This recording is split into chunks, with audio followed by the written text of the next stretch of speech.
Okay, this is what we put in there. This is basically a screw. It's threaded on one end. It's got a wood screw thing on the other. I'm going to drill a hole in here because if I didn't it would crack if I ever got it in there anyway. As close to the center and as straight as I can. I'm going to drill it about this deep. But drill the hole a little smaller than this so that I get some good connection with the screw. And as I'm putting that in there, if it's too tight, I'll drill the hole a little bigger because you can crack a piece of wood if you're screwing something in there. You got to get the hole size just right for that to go in there. Once that's in there, I'll put the other end onto this turnbuckle, I guess is what you call that. So this will be sticking out of the end of there, and then you can stick a threaded rod in here, and you can run that threaded rod. You can stick this whole mechanism down in the can, run the threaded rod out the other end, put a nut on that, and then you can hang your tailpiece however you fashion it up. And on a banjo I use a fork, but since the guitar has 6 strings, we might have to come up with something else, but you'll be able to hang your tailpiece down here.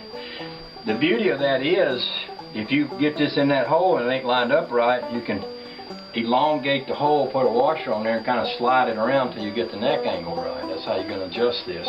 I'm going to put this kind of up in a diswardly, you know, up in the top where the wood is nice and wide, and also I want it closer to the edge of the can as opposed to down here where it's going to pull the neck down at a backwardly angle. I want the angle to be right in here, and what I may do is grind a little bit off of the neck part right here where that fits this lip, so that that neck part kind of is notched and it sits right in here.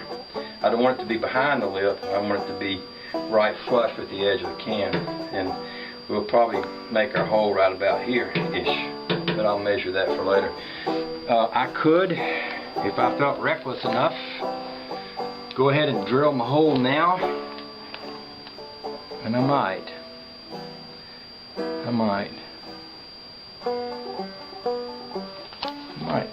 Let's see how close this one is. It's not too far from right. I feel reckless. Go for it. I feel a little reckless. We got the paper all set up here, and as long as I get a straight hole right about in the middle of that. Just keep in mind while we're sitting at house had playing these things that, you know, it was all done in reckless abandon. Reckless abandon has a lot to go for it. I wouldn't be here in Maine if I didn't have a lot of reckless abandon going for me. My mama wanted me to stay home, become a Baptist preacher, and I will admit there's probably some benefit to that, but I just wanted to hit the road instead. That was my thinking. I think I've drilled that about far enough. And alright, so now in order to turn that, you need to lock these here nuts together. Sometimes you just have to lock your nuts together. Sometimes, yeah. Let me get a wrench.